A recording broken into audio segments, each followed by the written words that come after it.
And through this session, we hope to create awareness, understanding, and support for all who need it. Let us together make a small step towards building a more compassionate and healthy society.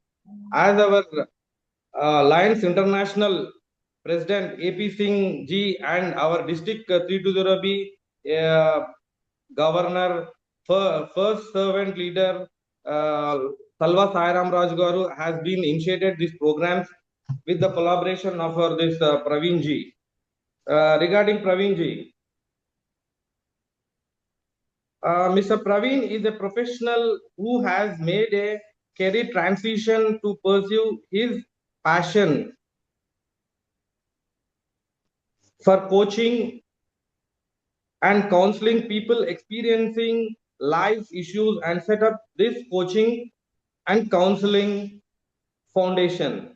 The Cornerstone Foundation, he is an ICF credited coach from Symbiosis Coaching Institute in USA and is certified as a life coach, emotional intelligence coach, and an executive coach.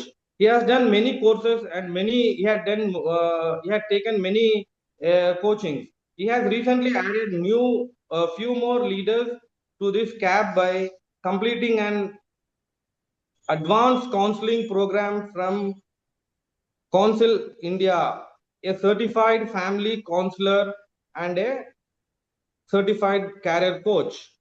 Praveen has recently written and published a book which is a bestseller on Amazon, From Captivity to Freedom, Breaking Free from Addictions.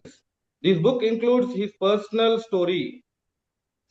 Praveen has done his Bachelor's of Engineering from Nagpur University and he has also added a diploma in management from ICFAI ICFI University. He has over 30 years of work experience in corporate world, mostly in sales and marketing of automobiles and construction equipment, etc. He had the opportunity of working in Gulf and African countries. He is also now an active member of Hyderabad Management Association and also he is a member of Lions Club International of District 320B. In Lions Club of Secunderabad, he is serving as the president. He is so effective, he has taken out more initiative and the things has done as a secretary, has been elected as president now. Praveen always had a keen interest in counseling and coaching and hence has made the career switch with the motto of impacting people's lives towards change. Using his personal and professional knowledge and experience gained over the years. And also, he has been in Lions International having a program from 6th to 14th October as a week of mental health. It has been promoted by our international president AP Singh Ji and also our district governor Salva Sairam Raj Garu. And now our club president, with the help of all the seniors, he has taken initiative and taking the program. Thank you. Now, Praveen Ji, this is yours. Can take it. Thank you, everybody. Praveen Ji. Good morning, everyone. Good morning, and everyone. I'm so glad to have you all over here with me on this Saturday morning. Thank you so much for taking some time out and joining this webinar. I'm so glad to see known people from my past. I have my boss, former boss, Mr. Gangeswar Rao. I have a good friend of mine from college, Mr. Tarun Kohli.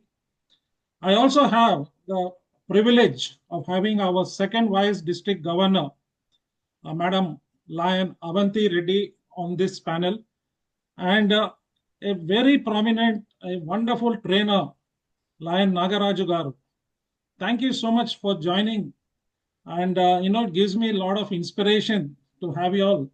And I'm taking this forward with a hope that it's a webinar, so it's not just a talk. I would like to take you all on a journey whereby you all can get very deep insights on what emotional intelligence is all about, and how it affects a person's mental health and what needs to be done about it through emotional intelligence. So I would like to begin my webinar, and welcome once again to every one of you.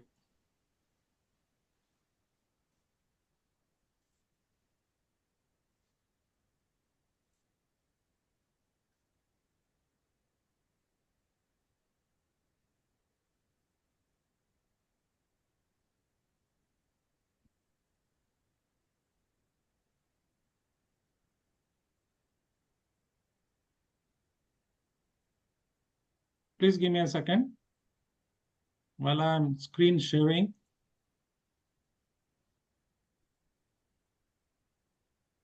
Yes. So is this visible? Yes, yes. Okay.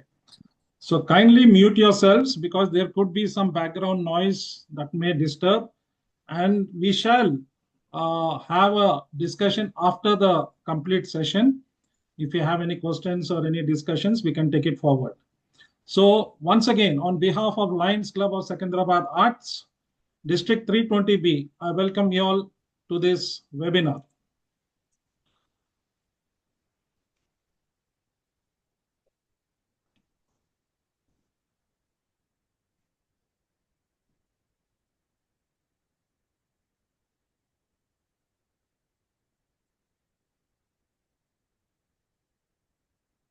So the topic, as you can see on the screen, is mental health matters.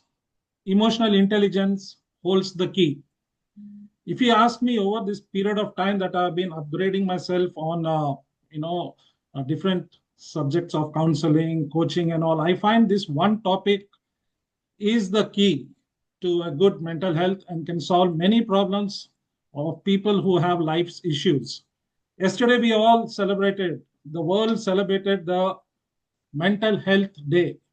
And it was a great time, especially in our Lions clubs. So many people, so many clubs came forward with so many different activities, taking this awareness program to different levels, to different people. And this was something really appreciable. So let's begin. I would like to begin with a story. I always like to tell stories because I myself am a story. So it's like this. There was a young girl, maybe 7 to 8 years old. This is a true story. So this young girl used to go to school every day, and on her way to school, she would come. Her home was a little away from the highway. So she would walk down to the highway, take a turn, and walk down to the school. So one morning, while she was going to school, on the corner, just on the edge of the road between her home road and the main highway, she saw an old man sitting there on a mat with an empty bowl, a stick over there, and he had shabby clothes, long hair, and a long white beard. Now, this girl just glanced at him and continued walking because he was a stranger. This is the first time she was seeing him there. So, as she was walking, she suddenly felt that she's being followed. There's somebody walking behind her. So, she just, from the corner of her eye, turned and looked, and she saw this old man walking behind her. She got a little scared and started walking a little faster. Then she noticed that this man is also walking at that speed. He also increased his speed. Then she noticed this and she started running. So, with such speed. This old man also was running with a stick, with the stick raised in his hand. Somehow she reached the school and entered the school and was gasping and crying so badly. So all her teachers, her friends came, and they were inquiring with her what happened. The security guard went out the school as she was telling, there is an old man chasing me. He went out to see who was there, but there was nobody over there. And he came back and said, not to worry, whoever it is has gone away. And somehow this girl, they consoled her and she calmed down. But she developed so much of fear that every time as she was growing up, she would see an old man with gray hair and a long white beard. She would shiver literally. A panic would come over her and she would literally run away from that place. So this happened through her journey of life. And as she grew up and became an adult, she got married. When she got married, after a certain period of time, she gave birth to a wonderful baby girl.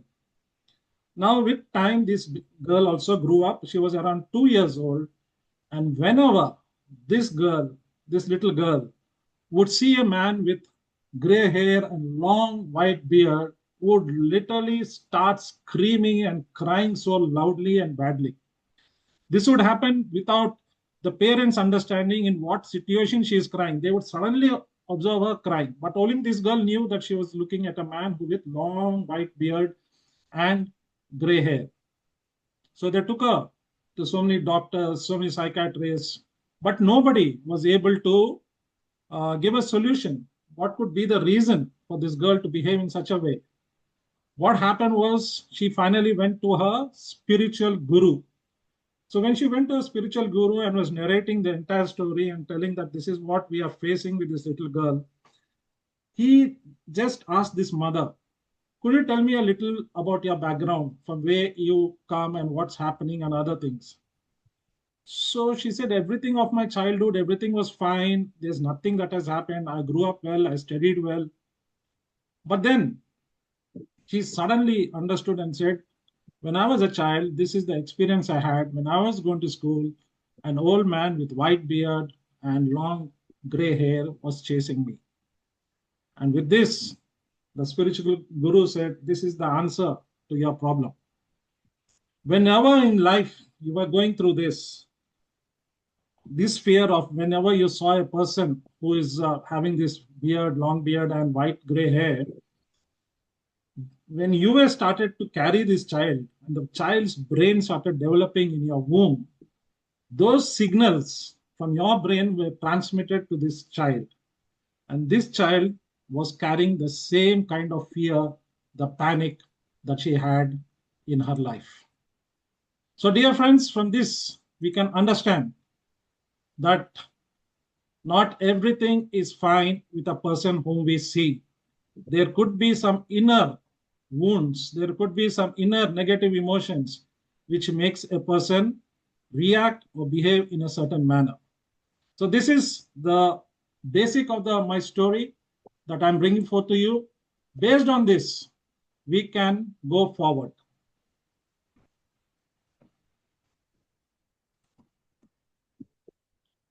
So if you see here, let us first look at what is mental health, how it is defined, and we can find the best definition that WHO can give us.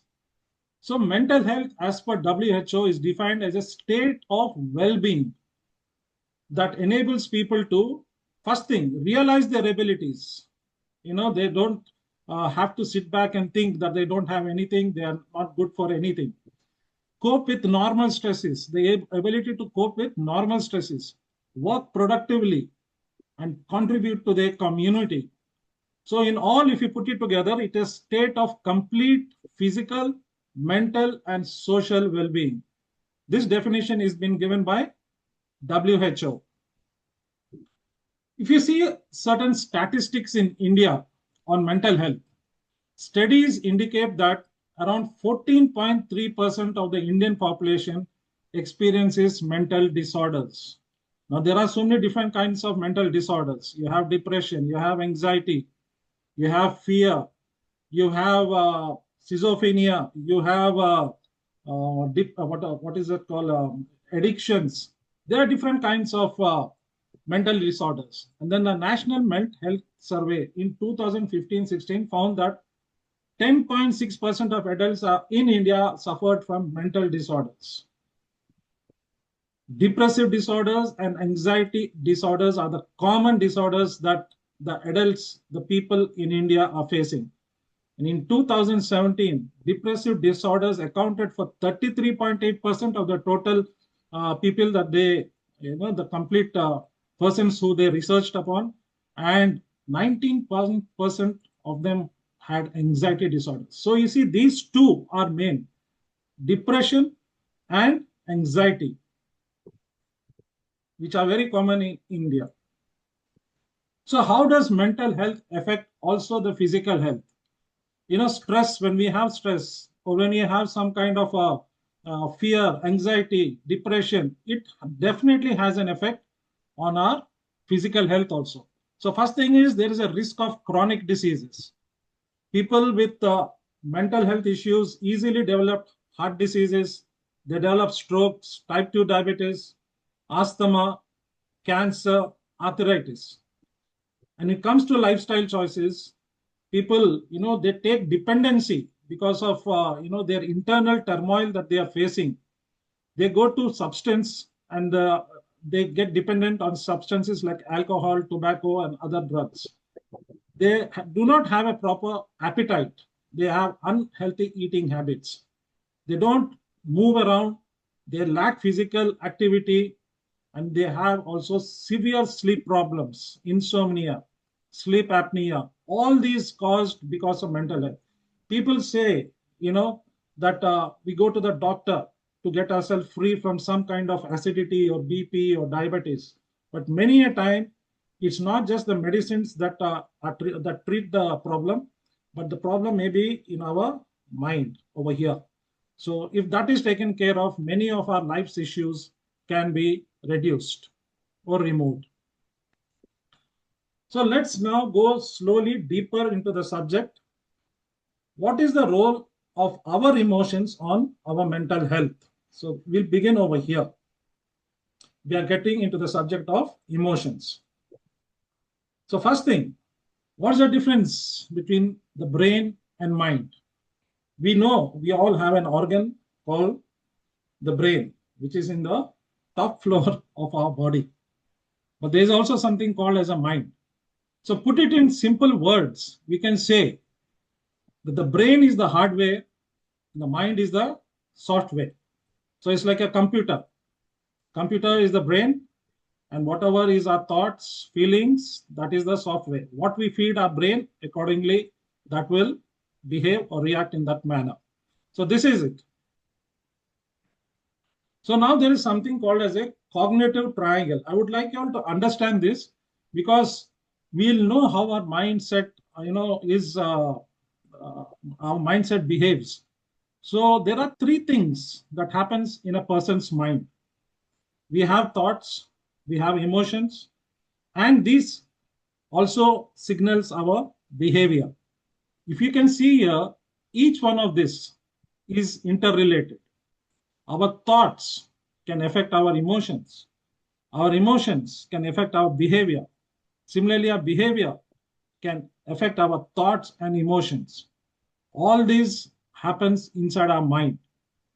But the most important one here is the emotions. Thoughts can be controlled, thoughts can be managed, thoughts can be trained. Our mind can be trained to develop healthy thoughts or positive thoughts. But what happens is our emotions. It's the emotions which are deep down in a human being, and it's the emotions which make a person, face these kind of mental health issues. So what are emotions? To put it in simple language, emotions are nothing but feelings. And there are two types of emotions, positive and negative.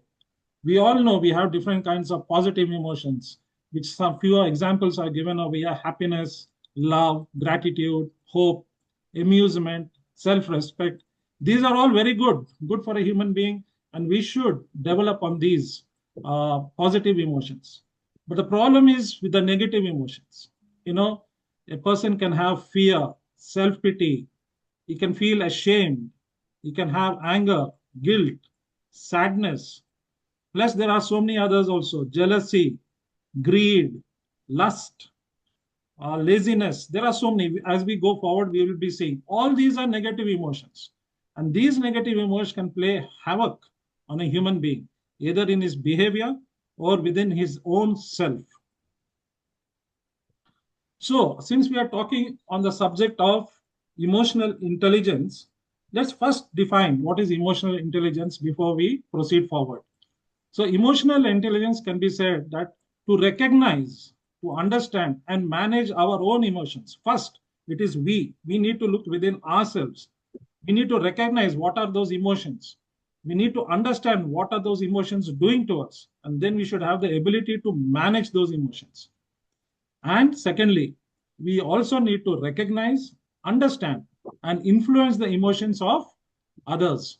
So this is another quality that we need to possess, that it is not only me that I need to manage my emotions, but also I need to help others, influence others to, to have a proper balance of emotions and thereby a healthy lifestyle.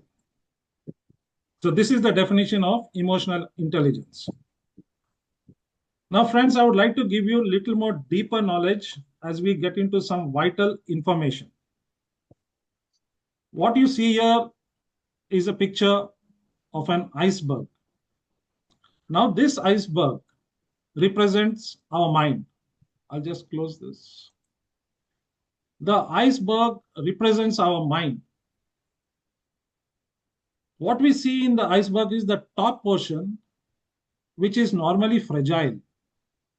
And the lower portion is deep down and it is very hard.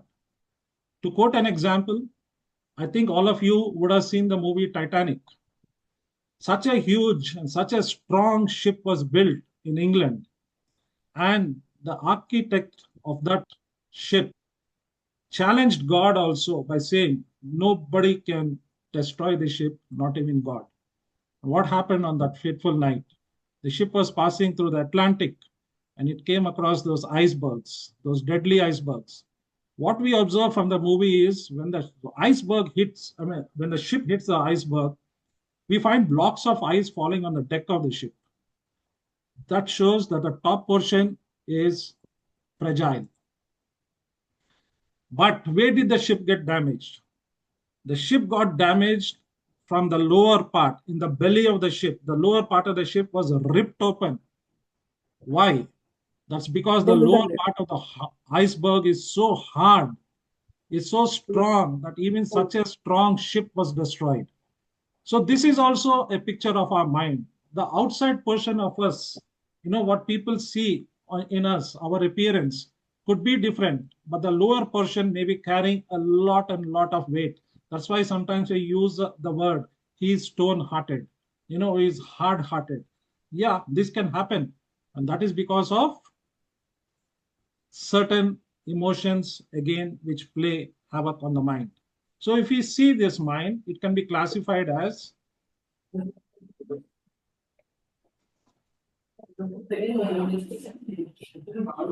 top portion can be said to be the conscious mind, which is normally 12%. So what does this conscious mind do? It is when we are awake, we take the logical part, our decision making, planning, critical thinking. All this happens in the conscious mind. But what happens in the subconscious mind, which is 88%, all our actions are driven by the emotions and instinct. This lower portion of the mind, like in the iceberg that we see, the lower portion is where all information is stored. And normally the mind, it likes to store negative information rather than positive information. For example, if you see a child or a person and ask, how was your birthday at the age of 7 or 8? And if that child had to experience some kind of a trauma after the birthday party, the child would say, I had on that particular birthday when I was 7 or 8, I just hated that birthday because soon after the birthday, I was scolded and I cried so much. You see, the mind registers and records all this. Kindly mute yourself, please. So the mind registers all this in the subconscious mind. And all this information is stored there for ages. From childhood, it can be stored right up to our old age also. Something needs to be done about it. So it is like this. what I was telling before this. The upper portion of the iceberg or the outer appearance of a person, we look and we pass judgments, looking at his behavior, looking at his expressions, the body language, how he interacts with people. And then we think that he is such a fearful person, or he is such an angry person, or is always filled with sadness. But we don't see what is in the lower part of him, what is inside him, troubling him. Did he have a loss in his life? Did he have a a childhood which was filled with trauma? All these things will go on to affect his outer appearance. What are his feelings? What are his struggles? All these things happen, and those are all stored inside. But the exterior, we only look at his body language, the expressions that he has, his behavior, and we come to conclusions. So this is how the iceberg model of a person is. Now, friends, I would like to go a little deeper and understand or give you all information on what are the roots of our emotions. So as we can see here, there are two roots. One is the basic instincts, and the second one is the inner wounds. So what are these? Basic instincts, what are these, and what are inner wounds, which causes the negative emotions to happen within a person. So first, let's look at basic instincts. We have three instincts. Every human being has instincts. What are instincts? Instincts are desires. So we have something called as a social instinct. We have something called as a security instinct. We have a sexual instinct. When these three instincts or these desires are not kept in control, it leads to selfishness or self-centeredness. Same way, the inner wounds that happen within a person could be because of rejection that he or she faced in life. It could be because of loneliness. It could be because of insults that they faced right from childhood. There could be lack of love, or it could be abuse, verbal or physical abuse. All this goes to cause negative emotions. Now, when I say a selfishness from basic instincts, this selfishness is the root of all other, negative emotions, which normally all the religion speak about as deadly sins. So first, let's look at basic instincts. Friends, basic instincts or the desires are God-given. So when you have a social instinct, it means every human being likes to have some prestige in society. He loves companionship. He wants to be a part of a group. He has self-esteem. He has a bit of pride. He has ambitions and would like to form relationships. But what happens is, when a person goes overboard and crosses his limits, he starts to feel that he is the best. Only he has all the power. Only he is the richest person or the most knowledgeable person, and he tries to put down others. Then he is crossing his limits, and because of that, he is causing pain to others. So this is what the social instinct of a human being can do. Similarly, if you see the security instinct, every human being likes to feel secure, and that's why he looks for material, to possess material for his and his family's well-being, emotional security, and he has also ambitions in life. The third one is the sexual instinct. Sexual instinct is a God-given gift. It should not be misused. Acceptable in God's eyes, and it is acceptable to society only between husband and wife. Same way, sexual instinct is given for reproduction and also to form the bond of love. But if this goes overboard and we use our sexual desires in a wrong way, then we are causing hurt and harm to the other person. So this is what the basic instincts are. And when this goes overboard, what it does is excess of these desires leads to a person becoming selfish or self-centered. So how does this selfish or self-centeredness cause other negative emotions? Kindly mute, please. Whoever is talking, we can hear you. Yeah. Mute only, no? PS Rao garu కొద్దిగా kindly mute అండి. Yeah. Thank you. So what happens is, let's look at the consequences of selfishness. Selfishness can lead to pride, jealousy, anger, greed, lust, gluttony, and sloth. Sloth means laziness. And it is said that selfishness is the mother of all sins. These are called the 7 deadly sins.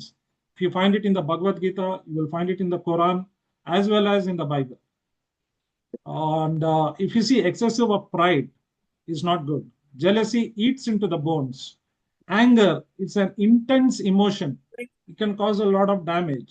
Greed, going overboard, not feeling contented with your own, what you have. You want more and more and indulge in wrong ways. Lust is something, a sexual desire, always going overboard. Gluttony is overeating or over drinking. And sloth, which is laziness. See, these are all the feelings. These are all negative, which a person can possess. And that's why it is said that selfishness is the mother of all the sins or the negative emotions. While this is one side a person can possess, there is the other side also, which is deep down, which is not visible to others, and that is called the inner wounds. What are these inner wounds? How does it affect a person? Let's have a look. Please, you can see this video.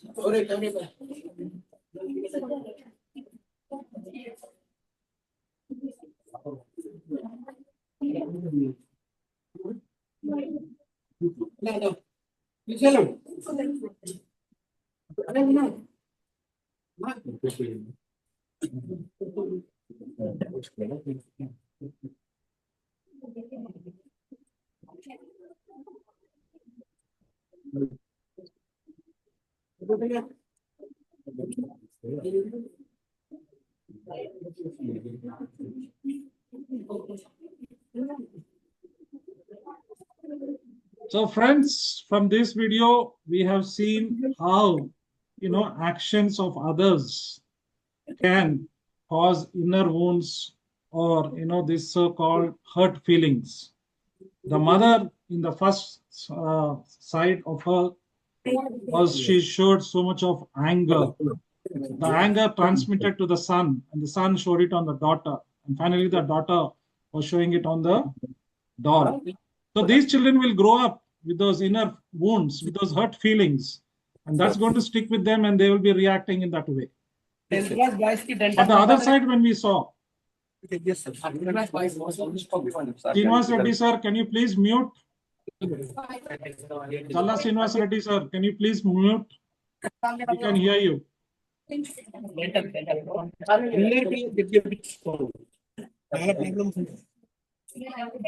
Can I continue? Yeah, continue, sir. Continue. Okay. So the second part of this video that we saw was when the mother, instead of reacting, if she had responded in a, softer manner, as we saw in the video, the son would have felt, he wouldn't have felt so hurt, and that he wouldn't have shown on his sister, young sister, and neither of the sister would have shown on the doll. This is how it happens. This is how the emotions flow, and this is how goes on to cause what we call as inner wounds. So, dear friends, there is something in every human being. It's an aspect. There is an inner child within each person. There is a inner child that the psychology says is a childlike aspect within each human being. This childlike aspect, right from the time we are born till the time we leave this earth, this childlike aspect remains with us. And whatever we face right from childhood, the child inside remembers all that. It includes what a person learned as a child before puberty, happy experiences and negative events. This inner child remembers all that. whatever they learned. And it is often conceived as a sub-personality to the conscious mind.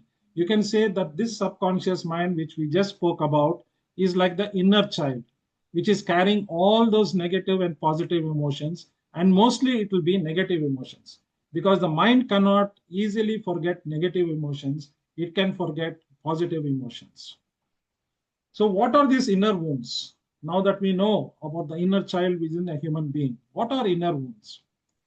Hurt feelings to one's inner child. That inner child that is within us has experienced some kind of hurt feelings. And this is caused by trauma or abuse or abandonment in past life. As we have seen this little earlier in two slides before this, inner wounds could be caused because of rejection, loneliness, abuse, lack of love, or even some kind of insults. So this is all traumatic, and this can hurt that subconscious mind, that inner child who's sitting inside over there. And it remains with us if untreated till the end of our lives. It can remain with us. So if we remember any incident, we can always know that our inner child was hurt. Finally, this results in intense negative emotions. All those hurt feelings, they result into negative, intense emotions, intense negative emotions. So now let's look at 4 major negative emotions which are caused because of inner wounds. The first one is guilt. Second is fear, anger, and sadness. Guilt is such an emotion, it can kill a person. They say guilt kills. Because if you do something wrong and that is hidden inside you, or something happened to you as a child, maybe a physical abuse, but you are hidden it inside, and since you participated in that act, and then that keeps poking you, that keeps driving you crazy, that does not help you to be at rest. So that guilt troubles a person too much. Similarly, fear. You remember that story I told about that little girl who got all those traits from the mother who saw that old man with the long hair and white beard. Fear is also a very intense emotion and can be carried through life. Same way with anger. You have good anger. I mean, you have two kinds of anger. One is healthy anger, and one more is a destructive anger. A healthy anger is good. You know, a teacher scolding a student, parent scolding a student, child to behave properly, or if there is some kind of injustice being done in society, you get angry and go and fight for it. That is all healthy anger. But what about the destructive anger? People, they react in such a bad way, throwing things around, breaking things, hurting people, hurting themselves. All this is, that destructive anger. And there is sadness, grief. Intense sadness can hit a person. Mostly it happens when they lose a loved one or lose something which they really like or they treasure, or they lose a pet also. Even when they lose a pet, they go into a stage of denial. They don't want to accept. They do not want to know that this is reality. They still feel that the person is around, or that object is around. They keep searching. So this is also a great intense emotion called sadness. Now, dear friends, now having some knowledge now of how emotions come about, what are the roots of the emotions, negative emotions especially, how it plays havoc on a human being, we now see if you are not having the emotional intelligence to deal with all these, what can happen, how the lack of emotional intelligence affects a person. First thing, a few of the things that affects a person is person can develop anxiety. How does anxiety come about? He's first the person starts worrying about something. Worry leads to some kind of a anxiety. Anxiety leads to fear. Fear leads to phobia, and phobia leads to panic. So you see, we keep on worrying about something because you're not able to handle your emotions. Tomorrow is an exam. You'll find children, fully anxious, filled with that fear. Some people have that panic. The very idea of an exam, they break into a sweat. They keep rolling on the ground. They just run inside and lock themselves up. These are all things that can happen if you do not have a proper emotional intelligence. It causes also depression. What is depression? Depression is nothing but, a feeling of intense sadness and having no interest in anything, no moods for anything. They all have very low moods and they are fully filled with sadness.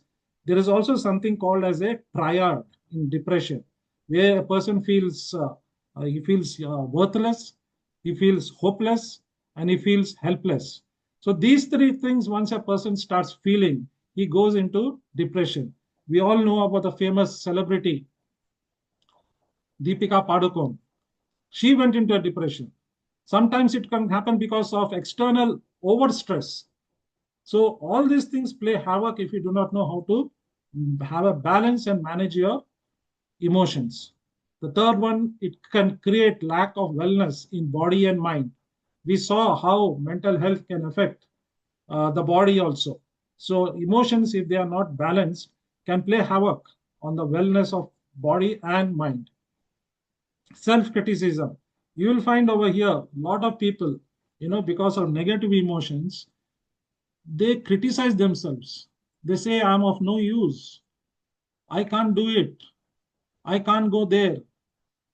I'm just absolutely useless. They criticize themselves. I've seen a young boy who I counseled. This young boy, all his pictures on the WhatsApp DP is only the side face. You can only see his side face. He does not show his front face.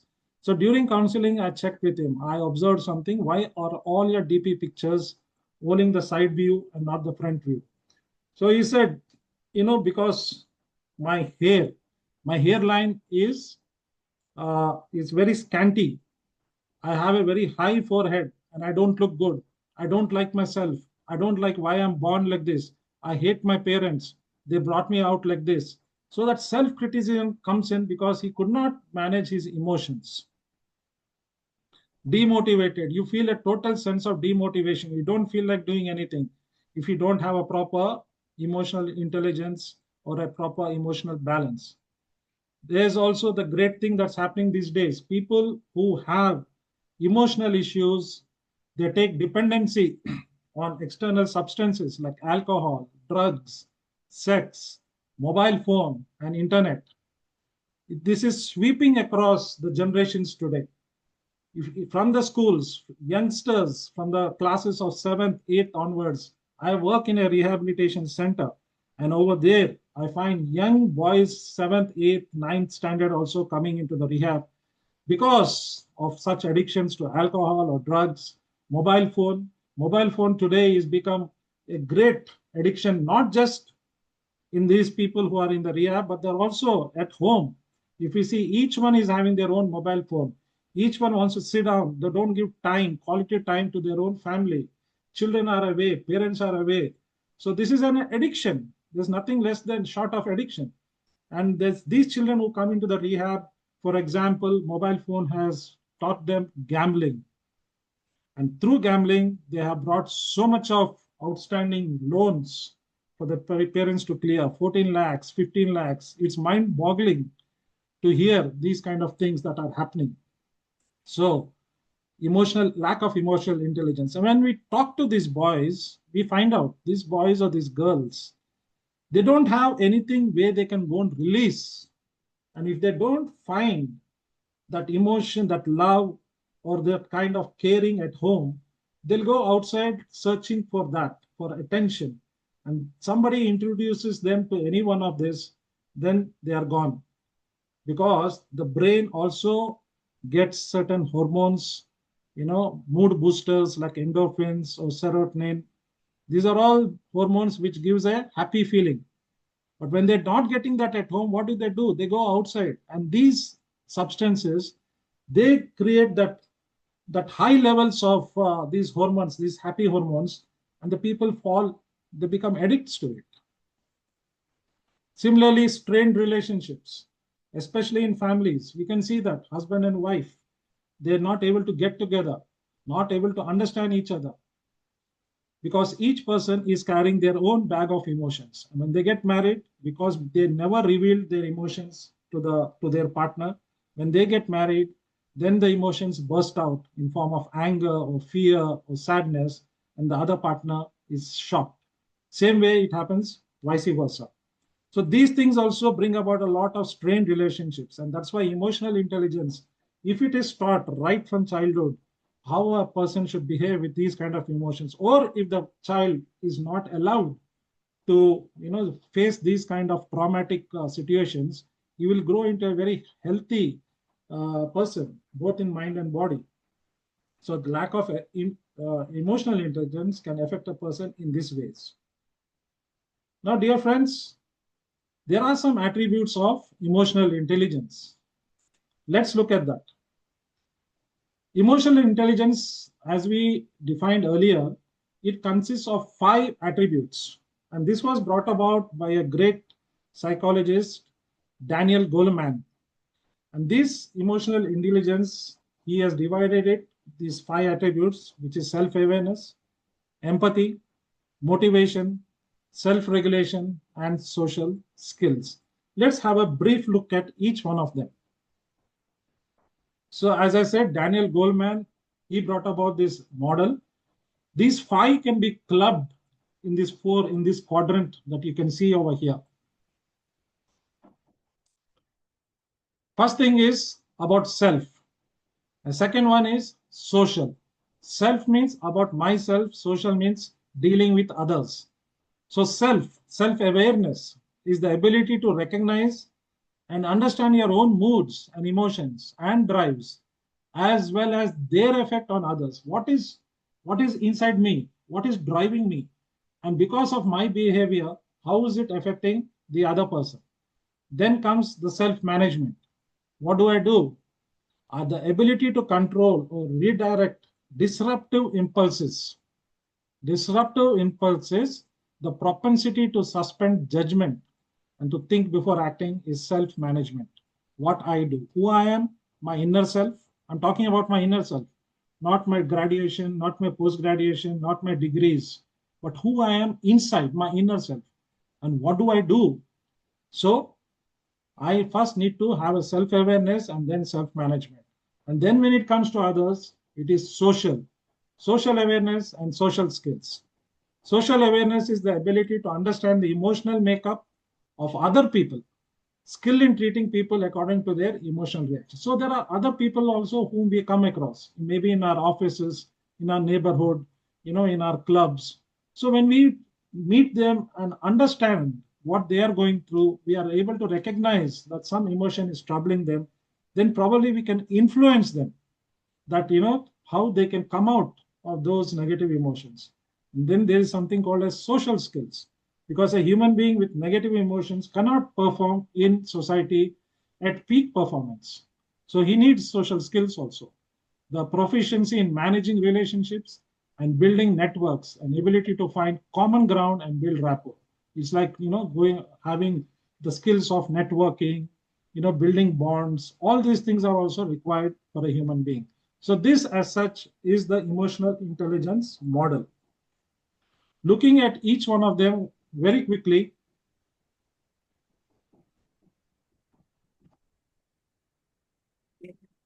Looking at each one of them, let's first start with self-awareness. So what is self-awareness? I need to first recognize and accept the negative emotions that is within me. What are those negative emotions? I need to first understand what is it that I have? What are my strengths? Positive emotions? What are my weaknesses? Negative emotions. Why do I react in such a way? What's gone wrong with me? What is it that is driving me? I need to have a own study. Self-reflection is required to get self-awareness. Sometimes we need to check the root cause. Sometimes I may have to revisit with a purpose, with intention, to understand the emotions, revisit my past, go back and check, why am I like this? Did anything happen in my childhood or while I was in my mother's womb? I need to find that out, because unless I know the root, I can't take action. Then I need to write them down, because if I remember in the mind, it's not going to work. I need to write it down. Then most important is I need to forgive myself if I have done something wrong, or forgive all those people who hurt me. This is called as inner healing. If I want to have an inner healing from all those inner wounds, I need to practice forgiveness. Because otherwise, if I keep unforgiveness in my heart, it is like poison that I'm carrying in my life. So this poison is definitely going to trouble me and not going to keep me at peace. So I should get into the habit of saying, let go, let God. Let God do the judgment. Why do I need to fight that battle? Let God fight my battles. Hand it over to Him, surrender it to Him. And finally, when I surrender them to God, what I can do for myself is I can pray that God removes all these things, these negative things from all these inner wounds from me. And I also can reparent my inner child. That inner child who is crying inside me, I can start reparenting that inner child by telling, accept, it's over. Let's not live in the past. Let's now come and be in the present. Nothing can be done with the past. Let's improve today and our future. That's how we are going to reparent our inner child through self awareness. The second attribute is empathy. What is empathy? Empathy is sharing in the feelings of others, whether joy or sadness. Empathy is not sympathy. Sympathy means you're feeling pity for a person, whereas empathy is you're able to share in the other person's feelings. If you can remember the definition, it is to recognize, understand, and influence the feelings of others. So if I see my colleague in office, not in a proper mood or something is troubling him, I can always sit down and have a talk with him. I can empathize with him, with his feelings. But for that, for empathy to work, first and foremost, I should understand my own self. I should know how to deal with those emotions. Only then can I help others and empathize and understand other people's feelings. So, what is empathy? It is like putting myself into the mental shoes of another person to understand his or her emotions. Empathy is putting ourselves into the mental shoes, into the mental framework of the other person. What is driving him? Why is he so sad? Why is he so angry? What's making him have this fear? How can I help him out? And that's how we can practice empathy. Sometimes need not a person talk, only through non-verbal cues. As I said, we can look at somebody sitting isolated in a very bad mood, not speaking with others. So from that, we get to know that he's not in a proper emotional balance, and then we can talk to them and help them out. The third one that we are looking at, self-motivation. Self-motivation is an essential part of excelling at life. I need to keep motivating myself. I need to have a goal. I need to have a reward. Rather than sticking in the past with all my emotions, I need to wake myself up and motivate myself. I should encourage myself regardless of how bad the situation is, because it is only me. It is only me who is going to face life. So I need to understand myself. I need to motivate, pick myself up. To use a better word, I need to pick myself up, not to be a pessimist, but to be a optimist in any situations. So there are some keys, several keys to building self-motivation. We need to work towards a cause, have a goal, have a purpose, purposeful living. When you have a goal, then we can train our mind to focus on the goal rather than going back into the past or getting into all those negative emotions. Second thing, very important, is not to compare yourself to others. Once you start comparing yourself to others, you will definitely feel demotivated. You are you. You know who you are. You are unique. So be that way and build yourself up rather than being in some kind of a depressive moods. Make the conscious effort. Do not give up. Do not give up. Do not quit. Come what may, do not quit. Don't live in your past failures or successes. As I said, don't live in your past nor in your future. Live in the present. Practice mindfulness. We need to practice mindfulness by living in the moment, focusing on what we are doing rather than multitasking.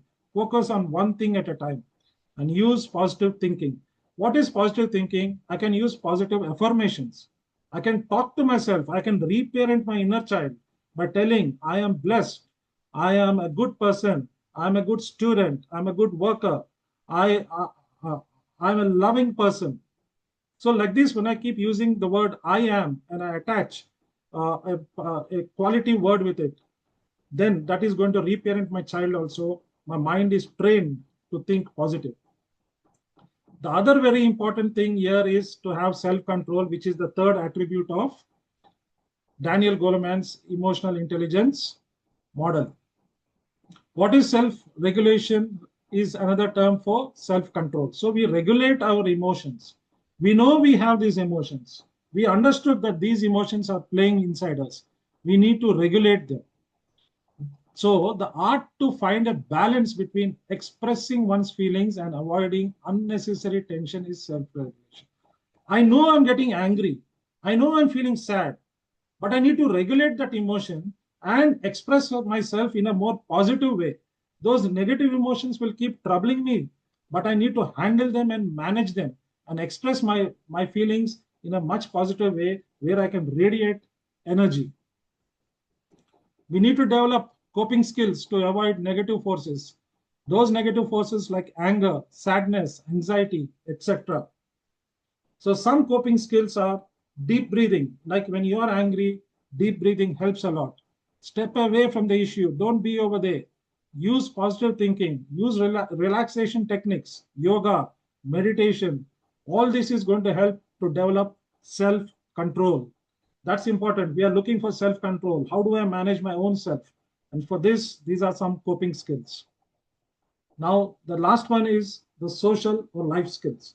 Because I need to live in society, I need to work in office, I need to be amongst all my colleagues. So I need social skills, life skills. So these skills are communication skills. Communication skills is need to learn proper communication from my side. I should be very brief, crisp in my communication. Same way, I should be a good listener. I should be a good listener. Active listening is what I need to practice, not passive listening or something like what you call it a plastic face listening. Body present, mind absent, they say. I'm having a face that is showing that I'm listening, but whereas my minds and thoughts are somewhere else. I need to be a good listener. Many people get healed when they express their problems to another because the other person is listening carefully, intentionally. I should have a good capability to influence others. I should be able to influence others with their negative emotions, but not to manipulate them, to take advantage of those people who are having this anger or sadness or fear. I need to influence them towards positivity. I need to be having that skill, develop the skill of collaboration, collaborating as a team, working towards a goal. I should also develop the skill of conflict management. Try to see that two parties who are in conflict come to a win-win situation, not a lose-win or a win-lose situation. I should be a change catalyst. I should be able to bring about a change smoothly and quickly in any environment. That's a social skill, a great social skill that I can develop. And I should learn how to build bonds among team members. I should carry out bonding activities. All these will help for me to develop my emotional intelligence.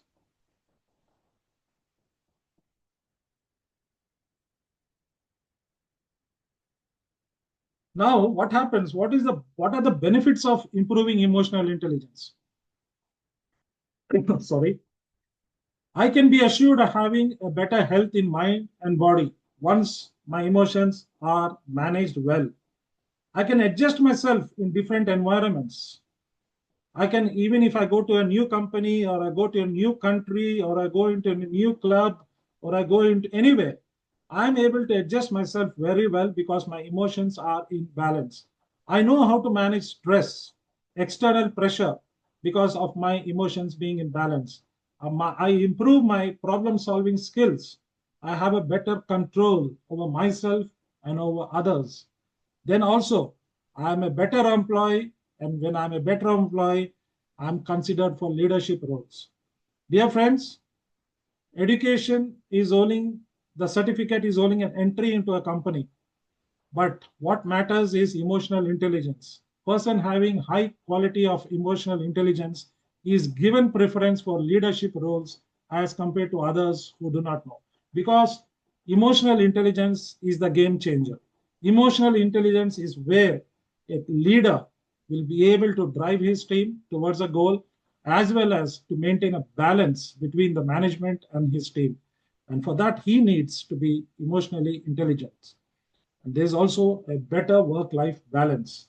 You have a better work-life balance means in all areas of your life, you're able to have a balance.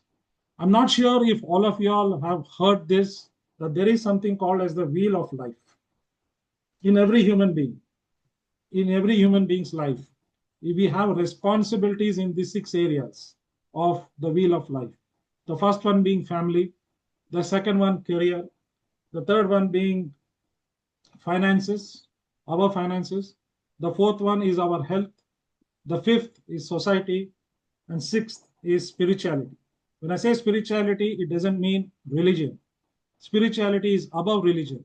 Spirituality means good morals, ethics, principles, values.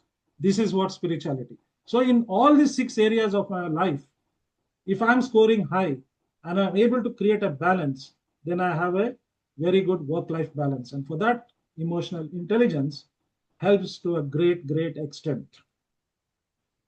Now, what are the key takeaways that we can have from this emotional intelligence webinar that we are just concluding? First thing is embrace your emotions, your feelings. Those feelings, those emotions are going to be there forever. So what do? Accept them. Yes, this is what has happened to me. These are the emotions that are inside me. I need to manage them. And for this, the best way, as we saw in the cognitive triangle, is if I get my thinking stronger than my emotions, then my emotions can be controlled. And for that, the battle is in my thought process. I need to make myself so strong, in my thought patterns, that the emotions slowly, they get faded away into their place and they do not trouble me. So that's the first thing, embrace emotions or my feelings. Second thing is sometimes we need to revisit our past life to understand why we have developed such kind of negative emotions. We practice the EI attributes as given by Daniel Goleman: self-awareness, self-motivation, self-control, and then the social skills, life skills. All these things are going to help us to become emotionally stronger. Make amendments, as I said, forgive people. All those hurt feelings will go once you forgive. If you are going to keep that within your heart, it's going to trouble only you. So forgive them to get peace with your past. There are two very strong positive emotions which can help us conquer our negative emotions. And these two positive emotions are gratitude and compassion. Practice gratitude. Be grateful for everything that we have. Although we have gone through those negative emotions, but gratitude is something that we can thank God for, that I'm alive today. I've come all this journey, I've come all this way, and I have also got so many blessings. So leave the past and show gratitude at every time, at every moment. Develop compassion. We are from Lions Club. Lions serve. We serve the needy. That's our motto. So when we show compassion to those people who are in need, it helps those people and it also brings a lot of satisfaction to us, a lot of peace in our own minds and hearts. So develop compassion. This is a wonderful way of extending service to the people who are in need. Then finally, if they're still troubling you, don't hesitate to take help from a coach or from a counselor. Taking help is not a sign of weakness, but it is a sign of strength. Have the courage. People will appreciate that you have the strength and courage to go to a counselor to get your mindset in a proper shape. There's nothing wrong with it. Just like we go for our physical ailments to a doctor, we can always approach a coach or a counselor. In conclusion, a person who has a high emotional intelligence is likely to be balanced in his life, in his approach to life, and has an abundance of positivity in every situation. Yes, emotional intelligence holds the key to mental wellness. Once we know and we can bring our emotions under control, then you are going to become a sure winner in life. You're not going to hold back. You are going to move ahead, steaming ahead with all positivity. And that's what I tried to bring about today. And having understood these things, please extend it to others also, so that others can also benefit and understand that how emotions can affect a person, but how emotional intelligence can develop a person. So thank you very much for letting me bring this webinar to each one of you. I hope you all would have got some idea about what emotional intelligence is and how it can help in mental health. Thank you very much. I keep the session open now. Manoj ji, Yeah, now keep question the answer session session open is for open, some sir. Anybody questions. want to question Yeah. answer, sir? Anybody want to clear their doubts? Kindly clear now. I would Yeah, like to talk. Yeah. Yes, Avanti. madam. Yeah, it's an excellent session, amazing and fantastic. All the psychological traits have been used. Wonderful. And really, I have no words. I've been listening continuously other sessions, but I'm totally impressed. This is a really a very good awareness to all the people, I should say, that emotional intelligence is the most required thing where a person leads a happy life. That is the thing I would like to say. And one more thing, like suppose one person from my side, suppose a person is like a orphan, he doesn't have parents, and he always like mentally feel disturbed mentally. And Depressed, like. so what would you suggest for that, please? Definitely, an orphan, madam, is carrying a lot of inner wounds.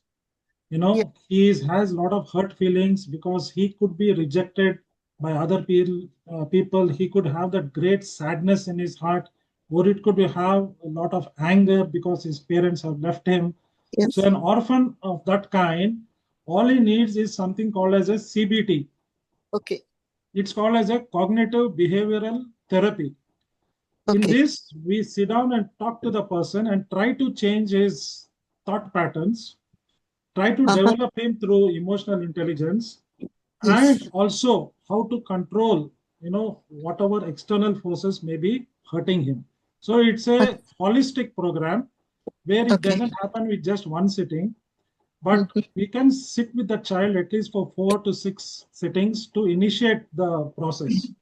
So uh, this is all about to do with the thought pattern and how he can make himself strong mentally so that his emotions can be managed.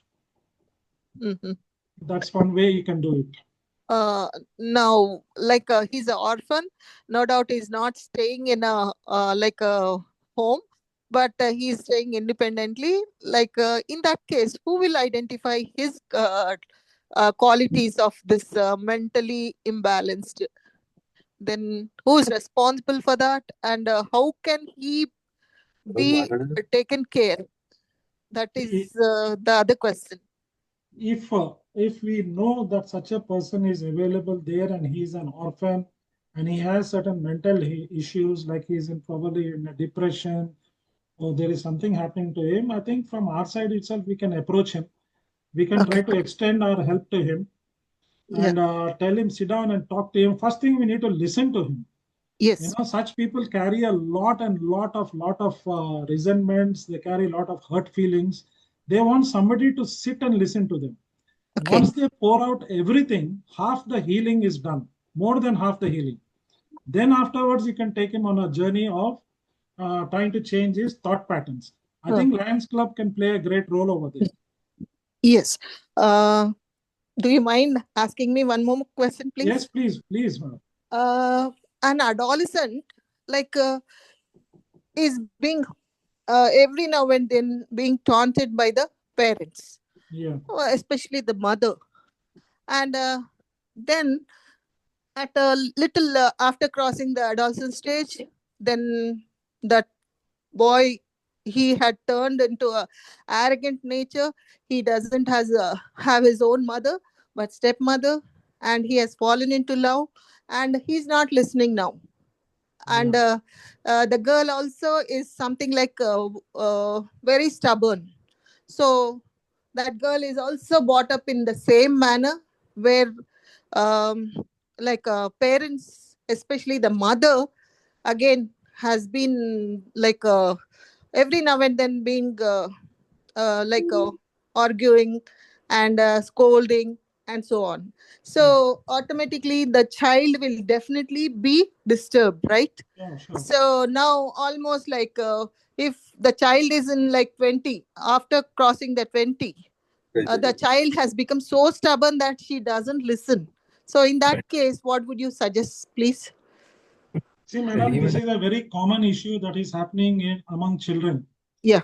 And the age of adolescence is very crucial age. Yes. The child's age can be classified like, from 0 to 2 or 3 years, it is infant stage.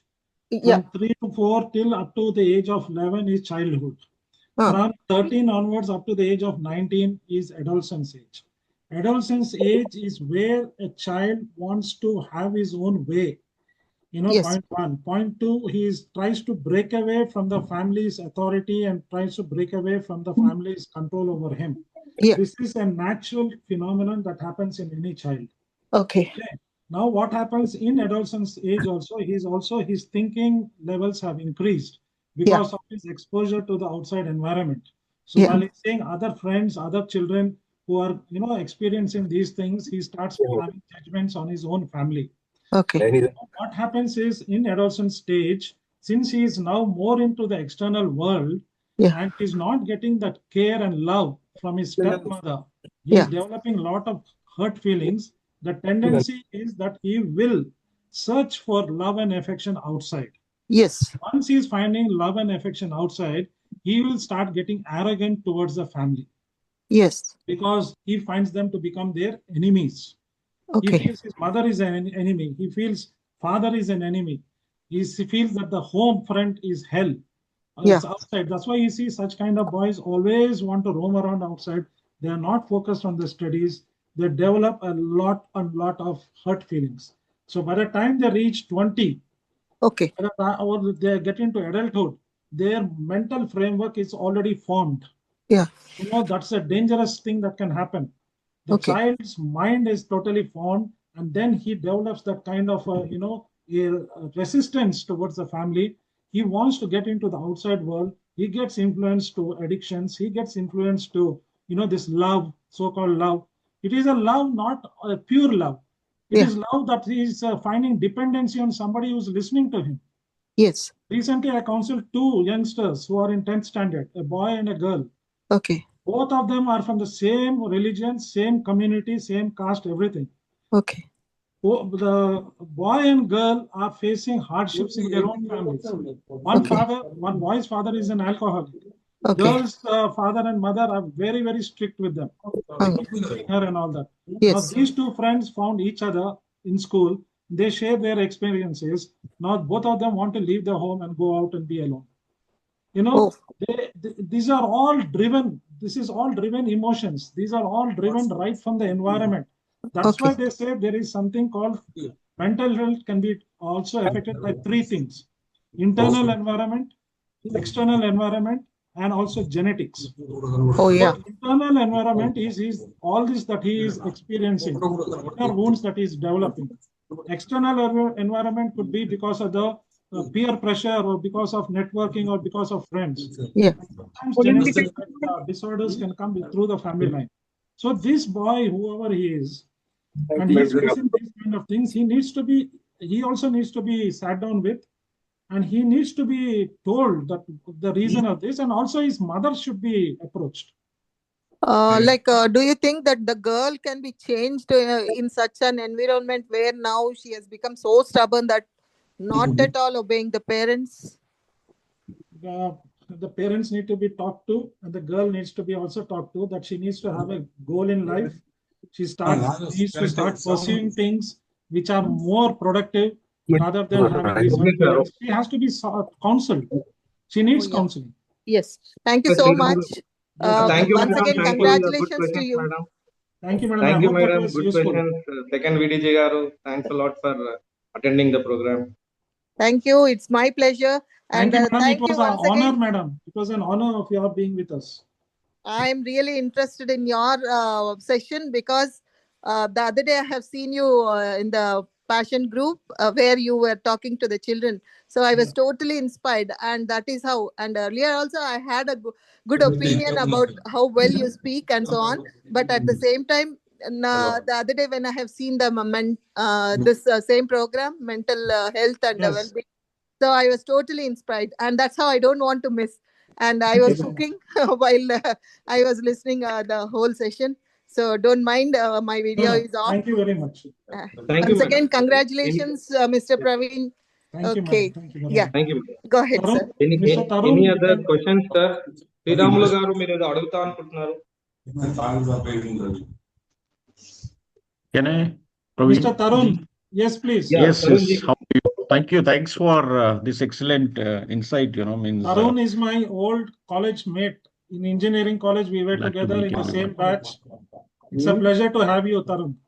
Yeah, means I have known Mr. Praveen for a long time, and off late last few years, I have seen his growth in on this aspect, on the aspect, one of the aspect which he has shared today, and I was totally impressed, by the wealth of knowledge he has.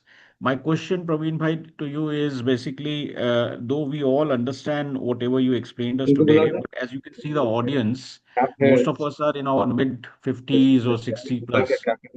Whereas the teenagers with whom we are facing such problems, we're having less EI because of many noise and distractions around them. They are not part of this audience group today. So, from your experience, since you are also counseling many students, from your experience, uh, any day-to-day tips you follow in your life to work upon and increase or improve your EI, which we can slowly inculcate in them also. Those will be very helpful. You have already shared lots of information, but any two, three day-to-day routines which you follow. See, one thing, if I know that I have to improve myself, I need a self-realization. I need to understand that these things are troubling me. These things are not letting me go forward. If I have that, and since you asked, my own practice is I follow 3 R's in my life, even till date. And this I learned, maybe in my 40s. The first R is to have a proper routine, daily routine. From what time I wake up in the morning, beginning with a prayer, thanksgiving, to what time I go to sleep in the night, again thanksgiving for the day to God. I start my day and end my day with prayer. I also do a particular routine. I follow a particular routine, and that keeps my mind occupied. Okay, I don't keep myself idle. Second thing, I'm very careful about my relationships. I do not get very close to people who I feel can harm me or hurt me. Earlier I have faced a lot of rejection. I faced a lot of pain in my life. That's what I spoke in my book, From Captivity to Freedom. I suffered, I struggled a lot. So I know all those emotions. When I see a person struggling with emotions, I can really relate with him, because to a great extent, it depends on our relationships. The outside influences that we can have, that we can go astray. Third one is your responsibilities. You got to have, what you call it, top-notch preference, top-notch focus on your responsibilities. The 6 areas of life that I spoke, the wheel of life. In all those areas, if I show my responsible behavior, then I'm sure that I have a proper balance in my life. And when I have a proper balance in my life, my mind is at peace. And once my mind is at peace, I'm able to control and manage my emotions. So this is what I follow. Mindfulness is very important. I should know that I'm in the present moment. I don't need to dwell in the past, because the past is dead and gone. I don't have to dwell or think or fantasize about the future, because I do not know whether I'm going to wake up tomorrow to see the sun rising in all its glory and splendor. So naturally, I live for today and I live it well. So when I live for today and I live it well, then I'm rest assured that I have my peace. I don't want to hurt people, neither do I allow people to hurt me. I have my own boundaries. There's something called as, you have your own boundaries. So I have my own boundary. I have a boundary with my wife and me together, and then the external. So I follow all these things, and this I try to take it also to the youngsters, because the youngsters today do not have a direction. Both parents are working, Tarun. Both parents are working. The child comes home in the evening at 5 o'clock, does not know what to do, simply whiling away the time. And then the parents give them a mobile phone to find out, to speak to them and find out if they are safe, did they eat their food and all that. But then the mobile phone is the biggest temptation for them to get into, whatever you call it, surfing the net or reels and shorts. And that is disturbing their brain, because it has a direct effect on your brain cells. It damages your brain. And that's how they lose focus and concentration. Okay. So this is what, Tarun, it's Thank a very you, thank vast you, thing. thank you, It's a very Praveen. vast Thank thing. you. Any other questions, madam? Thank you so much. ఏం చేస్తున్నాను ఇంకా ఎవరికైనా questions ఉన్నాయండి? Sir, if you don't mind, one more question, please. Yes, please. Daily containers Please, Sir? madam. Sir Praveen ji, Yes, madam ji, boliye. as you said, there are certain restrictions. We have to maintain certain distance. Not the relationship should go beyond, you said. Okay, but sometimes the child doesn't listen. When we speak like in a very smooth way, very understandable way, when we say the child doesn't listen, in that case, what are we going to do, sir? Madam, it all depends on how the child started growing up. Okay. If the child is pampered right from small age, that if I give you a chocolate only, I will eat food. If you give me only the mobile phone, I will eat food, or I will study, then the child is being spoiled.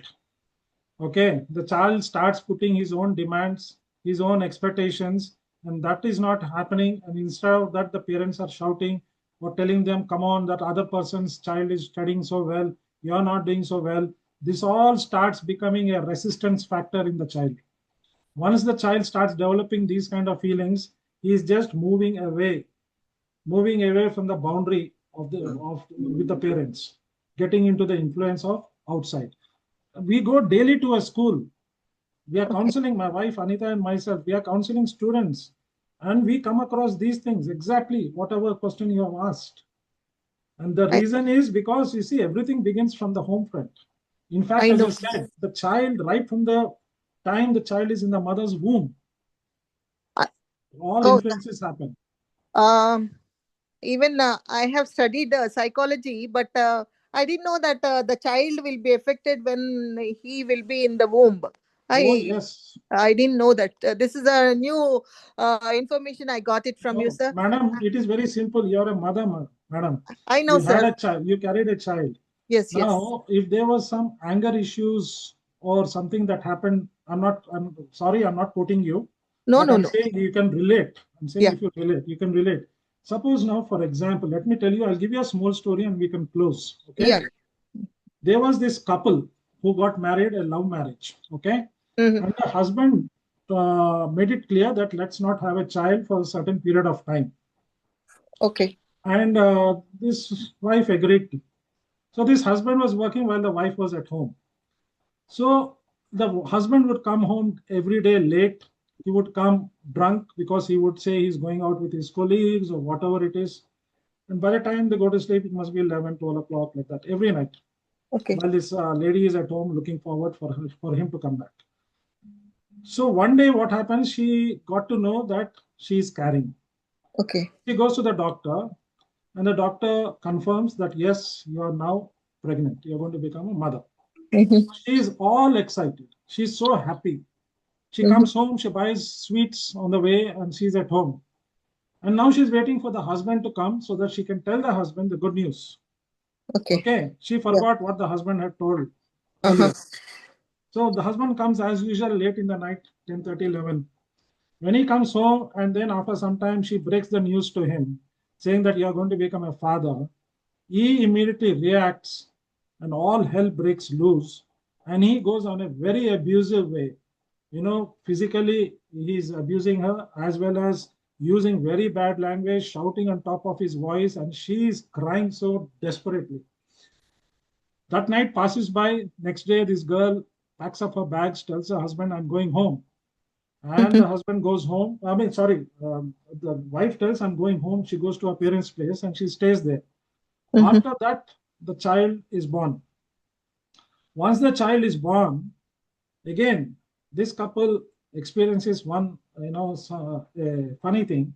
That the child at around midnight, 12 o'clock, 1 o'clock, wakes up and starts crying a lot. Oh, And this mother again went to a particular spiritual person and he asked her about the story. And the mother told, remember, said, this incident happened okay. when I was carrying the child. At 12 o'clock, 1 o'clock in the night, there was a lot of screaming, a lot of shouting, a lot of anger that was expressed. Oh, Answer was there. That yeah. all that mother was carrying, that trauma in her brain was transmitted to the child. Yes. So over the period of time of her pregnancy, all that weeping and crying, that pain that she had, those memories were passed on to the child in the womb.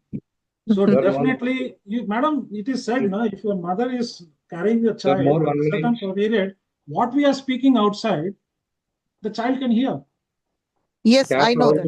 Yeah. So that's it.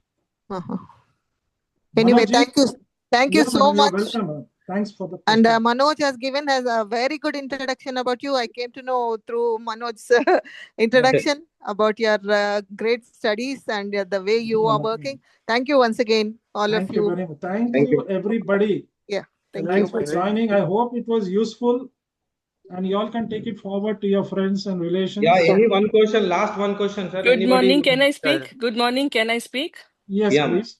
Dr. Vasudha Rani. Yes, Welcome, sir. madam. I was listening to you from maybe past 40 minutes. Wonderful session.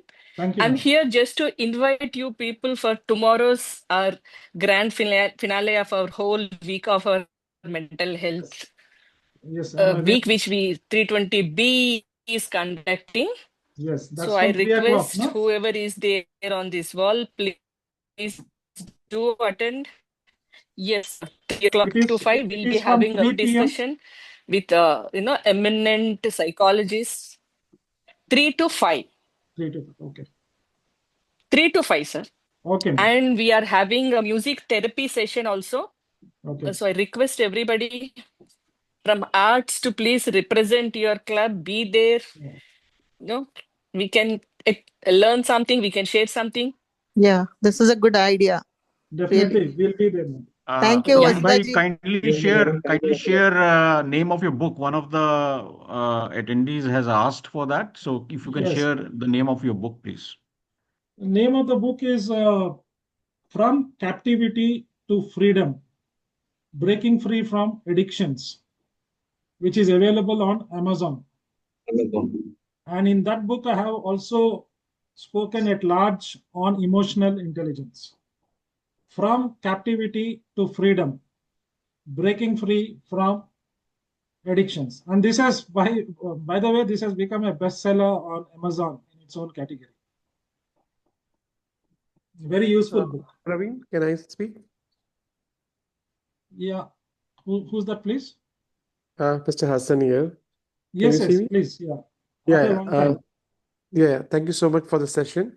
Gratitude to you. By the way, you're from Qatar, am I right? Yeah. I'm from Qatar. Yeah. Thanks. I have attended the previous sessions also for you. Yeah. As in the session you have mentioned regarding the inner child healing. So if we want to have that inner child healing, what are the ways, where we don't know exactly in the childhood what happened, and then we still don't remember, but that fear factors are there, somehow it's coming. So just wanted to work on the inner child healing. What are the techniques or what are the ways, or do you have the one-to-one session where you can guide or is there any technique or process where we can heal our child healing? Sure. As I mentioned earlier, there is something called as cognitive behavioral therapy, CBT. Okay. In this, what exactly are the root of your fears? How did they develop? We go back into your past and we try to understand. As a counselor, I would go back to understand what is the pattern of your fears that have been happening over a period of time. If you know the root, well and good. If you do not know the root, we'll see how we can reframe. Okay, how we need to reframe those thought patterns and how we need to manage those emotions. So counseling sessions will definitely help you. If it is panic, fear has led to panic, then you need a psychiatrist. But if you are just having these kind of fears, some people get fear to get into a lift. Some people get a fear to get onto a stage to talk. Some people get fear to, even with a lizard. Many people get scared of lizards. But then we need to, reframe your thought process. So a counselor definitely can help. And yes, I have this Cornerstone Foundation, and there are many people who come to me over Zoom also. We hold counseling sessions. We are doing that. Yeah, that will help. Okay. Thank you, sir. Thank you. So now I can have it one-to-one session with you also. Yes. It will take maybe a few sessions, because from session to session we monitor progress, development, and there will be homeworks for you to do, so that you are moving into the positive from the negative. All right. Thank you. Thank you. Sir, do you give a session for all the ages, or particularly to restricted age people? No, it's not like that, madam. From adolescence age, say from 12, 13 onwards. In school, we are also handling 3rd class, 4th class, 5th class students. But people who are little, grown up, they'll be able to understand better. So all age groups up to 65, you 70 mean like 20th? Oh, yes. Madam, we do family that counseling. Is what I would like to know. Oh, yeah. We do family counseling. Yes. We do addiction counseling. Yes. We do career counseling. Okay. And we also do any kind of life issue counseling. Okay. One last question from my side, please. Like if a girl is so stubborn, like can you change the behavioral patterns and come to the right point, what is right and what is wrong? Can you make her understand what exactly is that? We can try, madam. Through counseling session? Yeah, through counseling we can try. We can try to change her thought pattern. Yeah, that's what I would like to know. Yeah, we can do that. We can make her start looking at things in a brighter perspective. Right. We can do that. Okay. Thank you. Thank you so much for everything. Yeah. Bye. So I think that's fine. Anybody else? Sir, one doubt, sir. The time is up, sir. So make it short. Already 7:30. Sangameshwar Reddy garu. Sangameshwara sir తెలుగులో మాట్లాడొచ్చా sir? మాట్లాడండి. కొంచెం ఒక 1 minute నేను మాట్లాడగలుగుతాను. ఎందుకంటే చాలా time వెళ్ళింది already. Okay sir. Okay sir. అదే సార్, నేను ఏంటంటే ఒకటి గవర్నమెంట్ ఎగ్జామ్ కోసం ప్రిపేర్ అయ్యాను. కొంచెం 1-2 years నుంచి కొంచెం ఏమంటాం, అది కరెక్ట్ హ్యాండిల్ చేయలేకపోయాను. సో కొంచెం డిసప్పాయింట్ అయ్యాను. అందులో భాగంగా కొంచెం అంటే డిస్టర్బ్ అయ్యాను సార్. కాకపోతే ఇప్పుడు ఏమంటే కొంచెం ఫియర్ లాగా అనిపించడం అట్లా అనిపిస్తుంది. గతంలో మంచి హ్యాపీగా ఉండేవాడిని, ఇప్పుడు హ్యాపీ ఉండలేకపోతున్నా. ఏం చేయాలి దీనికని? ఒకటి చెప్తానండి సార్. భయము, ఫియర్ అనేది నిజం కాదు. నీ పైన నీకు విశ్వాసం ఉంటే, దేవుని పైన మీకు విశ్వాసం ఉంటే భయం అనేది మీ దగ్గరకు రాదు. మనిషిలో విశ్వాసం అయినా ఉండాలా, లేకపోతే భయం అయినా ఉండాలా. విశ్వాసం, భయం రెండు కలిపి ఒకటే చోట ఉండలేదు. ఓకే. సో నీ లోపల విశ్వాసం పెంచుకోవాలంటే కొంచెం మీరు ఒక గోల్ పెట్టుకోండి, ఒక లక్ష్యం పెట్టుకోండి. సరే, ఈ ఎగ్జామ్స్ జరగలే, దీంట్లో సీట్ రాలే, మేబీ ఇంకేదైనా నేను అప్గ్రేడ్ చేసుకుంటే, ఇంకేదైనా నేను చదువుకుంటే మేబీ నేను ఇంకా మంచిగా నేను బాగుపడవచ్చు, నా జీవితంలో నేను ఇంకా ఎదగవచ్చు. ఓకేనా? సో ఓడిపోవద్దు, భయం ఏం చేస్తుందంటే మిమ్మల్ని కిందికి లాగుతుంది. అవును దాని సార్. బదులు నువ్వు భయాన్ని తన్ని పడేసే. నా లోపల విశ్వాసం ఉంది, నేను ఒక దేవుని భక్తుని, దేవుని పైన నాకు ఫుల్ విశ్వాసం ఉన్నప్పుడు భయం ఎందుకు? ఓకే, సో దాన్ని తని పడేయండి, కొంచెం ప్రొడక్టివ్ గా అవ్వండి, కొంచెం లైఫ్ ఓకే మీద సార్. ఫోకస్ చేయండి, ఆల్రెడీ ఎదగడానికి ప్రయత్నించండి. సక్సెస్ వస్తుంది. ఇది ఇన్స్టెంట్ సక్సెస్ కాదు, ఏటీఎం మెషిన్ కాదు. మెల్లమెల్లగా సక్సెస్ మీకు వస్తుంది. అప్పుడు మీకు మంచిగా ఒక మంచి సంతోషంగా అనిపిస్తుంది. ఓకే, అవును సార్. అంటే కొంచెం నిద్ర కూడా డిస్టర్బ్ అయింది సార్. కళలు అట్లాంటివి రావడం వల్ల కూడా కొంచెం యాక్టివ్ మీరు మంచి ఉండలేకపోతున్నాం. పనులు అట్లా చేయండి. పొద్దున్న నుంచి ఒక రూటీన్ పెట్టుకోండి. పొద్దున 5 లేకపోతే 5:30కు లేవాలా, జాగింగ్కి వెళ్ళాలా, యోగా చేయాలా, కొంచెం మంచి ఫుడ్ తినాలా, టైం స్నానం చేయాలా, నేను పనికి వెళ్ళాలా, సాయంత్రం మళ్ళీ ఎట్లా రూటీన్ పెట్టుకోవాలా. రూటీన్ పెట్టుకున్నప్పుడు ఇవన్నీ కళలు, ఇవన్నీ నెగటివ్ థాట్స్ రావు. ఓకేనా? ఒక రూటీన్ ఓకే పెట్టుకో, మంచిగా ఓకే ఎక్సర్సైజ్ చేయండి, మంచి పుస్తకాలు చదవండి, ఈ మొబైల్ ఫోన్ ఇవన్నిటిని వదిలిపెట్టండి. Okay sir. అప్పుడు సక్సెస్ వస్తుంది. సరే sir. Thank you. Thank you sir. Thank you very much. So Manoj ji, Yeah, I think we are done. we have a vote of thanks, sir. Yes, please. Yeah. It's my privilege to propose the vote of thanks on behalf of our Lions Club of Secunderabad Arts and by our Lion President Praveen ji. First and foremost, I extend my heartfelt gratitude to our distinguished speaker Praveen, Mr. Lion Praveen, for sharing such valuable insights on mental health and well-being. Your words have truly inspired us to look at mental health with greater care and understanding. I also thank all the participants and members who took time in their busy schedule to join the session and make it meaningful. A special thanks to our Lions Club team and also District 320B and other people joining over here for organizing and supporting this initiative. Together, let's continue to spread awareness and build a mentally healthy community. Thank you, one and all. Thanks. Thank you Thank you very for much. giving me this opportunity. Thanks, Manoj ji. Thank you very much. Thank you, everybody. Thank you. Thank you, Tarun bhai. Thank you, Thank you, Dr. Agara Saraswati. Saraswati garu. Thank you, Challa Srinivas Reddy garu.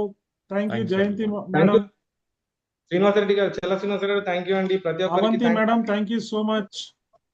Thank you, Andy. Devi It's a garu. privilege. Thanks a lot. Yeah, thank you, everyone. Bye Yeah. bye. Take care. Take good care. Yeah. Enjoy life. Yes, bye. Bye. Bye.